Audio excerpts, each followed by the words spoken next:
याद रखना चाहिए, अच्छे और बुरे भावों की उत्पत्ति, ये 10 बातें प्रधान होती हैं।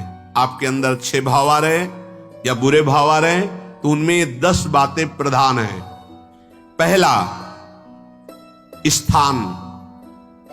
आप कहां बैठे हैं, कहां रह रहे हैं, किस जगह खड़े हैं, आपको स्थान देख करके ही बर्ताव में उतरना है।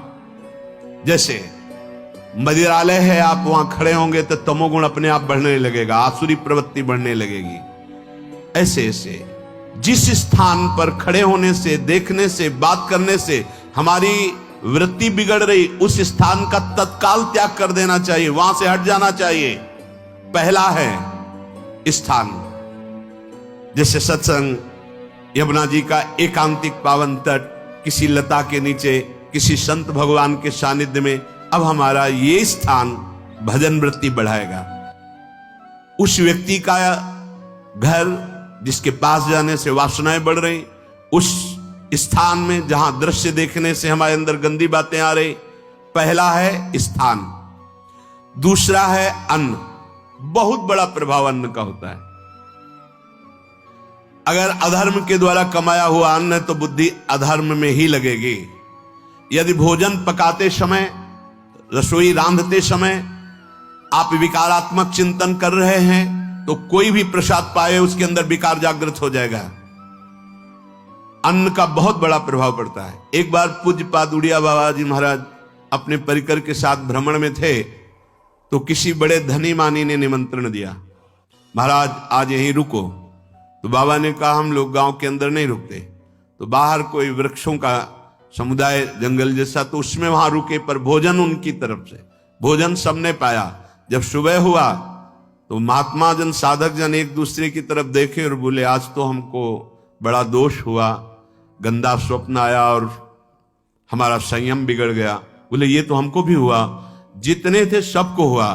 उड़िया बाबा के समीप गए, बाबा ने कहा अच्छा ऐसा हुआ, ये तो अन्न दोष है, बुलाओ सन्न पवाने वाले को, फिर चलेंगे। बुलाया और बाबा ने कहा बिल्कुल सत्य बोलना, नहीं तो आप जानते हो इतने महात्माओं के संयम को आपने भ्रष्ट कर दिया, सत्य बोलना क्या बात थी। उनका महाराज संतान नहीं हो रही थी, सुना था आप बहुत सिद्ध महापुरुष हैं तो आपके परिकर को इसीलिए पवाया, अंदर काम भाव था कि हमारे कामना थी कि संतान उत्पन्न हो, वैसे चिंतन करते हुए बनाया ऐसे। बोले सबका संयम नष्ट कर दिया तो परिणाम खुद मंगल में निकलेगा। काम भाव से युक्त होकर क्यों बनाया, सब संतों के अंदर विकार पैदा कर दिया। अन्न का प्रभाव पड़ता है, हम जैसा अन्न पाते हैं वैसा। कई बार सुनाया है, सिद्ध महापुरुष पूज्य प्रातः स्मरण श्री बलराम दास जी महाराज झाड़ू मंडल के, यमुना के पावन तट पर ही है, रास मंडल के पास ही, वो अपने एक लता के नीचे बैठे हुए भगवत चिंतन कर रहे थे। अचानक यमुना जिस नजदीक है तो कोई माई स्नान किए हुए निकली तो नेत्रों ने देखा और विकार उत्पन्न हो गया। वयोवृद्ध सिद्ध महापुरुष, उन्होंने कहा आप तो इस शरीर को नष्ट कर दूंगा। शिष्यों ने कहा महाराज ऐसा क्यों? बोले किसी माता के शरीर को देखकर हमारे अंदर विकार क्यों आ गया? ऐसा नहीं, आज तक कभी नहीं हुआ, ऐसा क्यों हुआ? उनका महाराज आपस में सब शिष्यों ने कि कुछ ना कुछ तो खान पान में गड़बड़ी हो गई तभी ऐसा हुआ। बाबा आज परिक्रमा करते हैं वृंदावन की, बाद में आप जो आदेश करेंगे जैसा करेंगे, पहले परिक्रमा। वृंदावन की परिक्रमा का बहुत बड़ा प्रभाव, जब कभी मन आपका ऐसा विक्षिप्त हो, परेशान हो, तत्काल परिक्रमा प्रारंभ कर देना, नाम जप करते हुए। आप देखना परिक्रमा पूरी होते होते शांति हो जाएगी। बाबा ने खूब नाम कीर्तन करते हुए शिष्यों के साथ परिक्रमा दी, मन का विकार शांत हो गया। उनका ऐसा कैसे हो सकता है कि हमारे अंदर विकार आ गया? ये बड़ी सूक्ष्मता का विषय है। कल प्रसाद कहां से आया था? तो उस समय लाडले गोविंद देव जी महाराज यहीं विराजमान थे वृंदावन में। बोले तो ठाकुर गोविंद देव जी का प्रसाद आया था। लकुट उठाई, है वो तो भगवत स्वरूप, तस्मित तज्जने भेदा भावात। भगवान और भगवान के ऐसे जनों में भेद नहीं होता, वो भगवत स्वरूप होते हैं। गए और कहा बताओ आपका प्रसाद न पावे तो अपराध लगे कि प्रसाद नहीं पाया, और प्रसाद पावे तो हमारे अंदर काम जागृत हो जाए, हम तो मरे ना दोनों तरफ से। तो ठाकुर जी बात कर रहे थे, दूसरों को नहीं सुनाई दे रहा था। कह रहे थे कि देखो नाराज मत हो, कलकत्ता की वैश्या थी, उसने भोग लगाया, अब उसने भोग लगाया तो हमने चख पाया, तो आपको प्रसाद का किनका लेना चाहिए? किसने कहा था कि पूरा प्रसाद पाइए? जरा किनका ले लेते हो, मधुकरी पाते। सोचिए, भगवद अर्पित प्रसाद और वृत्ति, भगवान ने आदेश किया किनका पाओ, माधुकरी मांग के खाओ।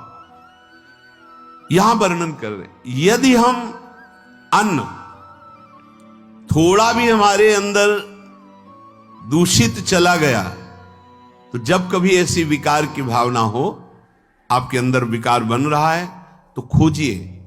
आपने कोई दृश्य देखा है, आपने किसी से बात की है, आपने कोई ऐसा संकल्प बनाया? नहीं, तो फिर भोजन दोष आ गया। अब आज उपवास कर दो, जब तक वो वृत्ति न नष्ट हो तब तक कुछ मत पाना, जल से काम चलाना, तो एक दिन एक पहर अपने आप शांत हो जाएगा। अगर बहुत विकलता हो रही तो नाम कीर्तन शुरू कर दो, भोजन मत पाना, नाम कीर्तन शुरू, बिल्कुल शांति मिल जाएगी, बिल्कुल। और ये तो उदाहरण महापुरुष इसलिए देते कि हम सावधान रहें। हमारे अच्छे भाव या बुरे भाव में ये 10 बातें बहुत प्रभाव डालती हैं। पहला स्थान, दूसरा अन्न, और तीसरा जल। पानी भी बहुत संभाल के, नहीं आजकल तो देखो प्रायः ऐसे दांत से प्लास्टिक नोचेंगे, ऐसे पानी पिएंगे, कब भरी गई, कहां भरी गई, कैसा पानी, बड़ा देखो कैसा हमारे भजन साधन के लिए विक्षेप पैदा होता चला जा रहा है। पहले सुंदर सरोवरों का जल, मतलब 15 वर्ष तो गंगा जल ही केवल पिया है, जो आकाशवृत्ति से मिला नहीं, गंगा जल ही पिया है। कुआं का जल, फिर आया हैंडपैप का जल, अपवित्र होने लगा। हैंडपैप में जो वाशर, अगर वो कहीं चमड़े का पड़ा हुआ है तो अपवित्र जल हो गया। अब हैंडपैप का भी अंतर ध्यान स्वरूप हो गया, अब तो नहीं दिखाई देता।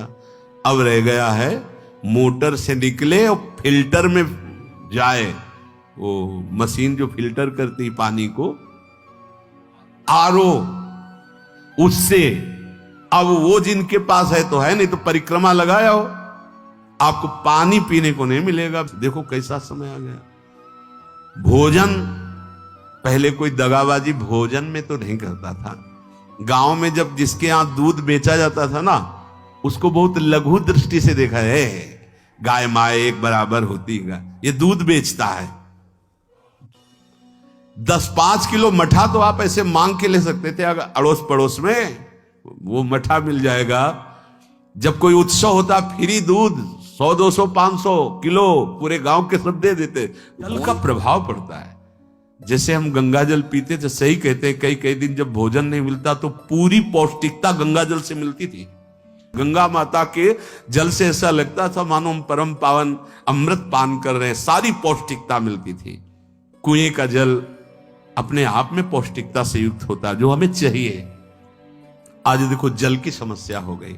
पवित्र जल पीने के लिए हम तरस रहे, कहां है जल, और कैसे मिलेगा जल? या तो आप पैसे वाले हो तो आप खरीद करके पीजिए, नहीं तो अब वो जल नहीं रह गया कि कुएं से निकाला पी लिया या सरोवर से पी लिया, या कैसा दुर्भाग्य है। जल का बहुत बड़ा योग है साधना में। जैसे स्थान का तो परम पावन वृंदावन धाम, अन्न का तो अब हम भगवत प्रसाद पाते हैं, तो जल का बहुत बड़ा योग है। आज दूषित होता चला जा रहा है, क्योंकि अब हाथ की बात नहीं रह गई है कि आप सुंदर कुआं से जल लें या सरोवर से जल लें या आप नदी से जल लें। हाँ, स्वामी जी के लिए लिखा हुआ है कि रोज यमुना स्नान और रोज यमुना जल ही पान। हमारे वृंदावन के समस्त भगवत स्वरूपों का स्नान यमुना जल से ही होता था, हो रहा है और होता ही रहेगा। बिहारी जी के लिए आज भी कलश में भरकर यमुना जल ही जाता है। वो कपड़ा से ऐसे ढक के जब हम 2 बजे परिक्रमा देते थे तो एक महाभागवत है, वो किसी को छूते नहीं, दूर से कहते छूना मत, बिहारी जी के लिए जल जा रहा है, स्नान के लिए बिहारी जी का। फिर चौथा है आपका परिकर, जहां पर रह रहे हैं वो समुदाय, चाहे परिवार हो या समुदाय, वो कैसा है, रजोगुणी है, तमोगुणी है, सतोगुणी है या त्रिगुणातीत भागवतिक है, उसका प्रभाव पड़ेगा। पांचवा है आपका पड़ोस, आसपास वाले घर, जैसा है वैसा प्रभाव पड़ेगा आपके ऊपर। पड़ोस निंदनीय है तो बंधन से युक्त होना पड़ेगा। लंका के पड़ोस में रहने के कारण अगाध महिमा वाले समुद्र को बांध दिया गया, रघुनाथ जी ने पुल बांधा और दंड देने के लिए तैयार हो गए थे सरकार, अग्निबाण संधान कर लिया था, पड़ोस के कारण ही तो ना, पड़ोसी रावण था, इसीलिए आस पड़ोस का बड़ा प्रभाव पड़ता है। फिर अगला है दृश्य, इस पे बहुत सावधानी की जरूरत है। ये मोबाइल भगवान चल गए हैं, बहुत विस्तार से चल गए हैं, अब कोई छोटा मोबाइल रखना नहीं चाहता, सब वो स्क्रीन वाला रखना चाहते, टच मोबाइल। दृश्य से बचो, बच्चों, जवानों, बूढ़ों, सबकी वृत्ति जो माया आकर्षित करती, जो दृश्य हम देखने के लिए अंदर से उल्लसित है, वो मोबाइल में सब है, चाहे भागवतिक और चाहे सांसारिक। तो भाई देख लो, गुण दोष में संसार है, अगर आप दोष ग्रहण करना चाहते हो तो दोष ले लो, गुण तो गुण। बहुत बहुत खतरनाक विषय है और बहुत लाभदायक विषय है। किसी संत की वाणी एक बार समझ में नहीं आई, अगर हम 10 बार सुने तो समझ में आ जाएगी, ये लाभदायक है। कभी कोई किसी से बात करनी, पहले जाए तो पोस्ट कार्ड चलते थे, एक कार्ड, वो 15 पैसे का इतना बड़ा वाला आता था, 25 पैसे का बंद वाला लिफाफे में आता था, नीले नीले कागज का 15 पैसे वाला कार्ड, उसमें चिट्ठी जाती थी महीनों में। कभी यहां 1 मिनट में अमेरिका से बात कर लो, कितनी बढ़िया बात हो गई। उसका दुरुपयोग ना करो। अब हमारी इतनी चंचल वृत्ति है कि दुरुपयोग करने के लिए उत्साह बढ़ जाता है। बोले अब सब काम हो गया है, अब एकांत सेवन कर रहे हैं, अंदर से सिटकिनी बंद और मोबाइल भगवान का संग शुरू। 2-4 मिनट सत्संग और अच्छे दृश्य देखे, फिर बगले में वहां सब होता है कि आप बस उसको ऑन कीजिए, फिर जो मनोरंजन शुरू होता है, फिर उपासक मिटिया मेट हो जाता है। ये बहुत सावधानी की बात कह रहे हैं। वैसे हमें लगता है यदि आपको इस बड़े कार्य वाले ना हो तो छोटा मोबाइल रखे तो अच्छा रहता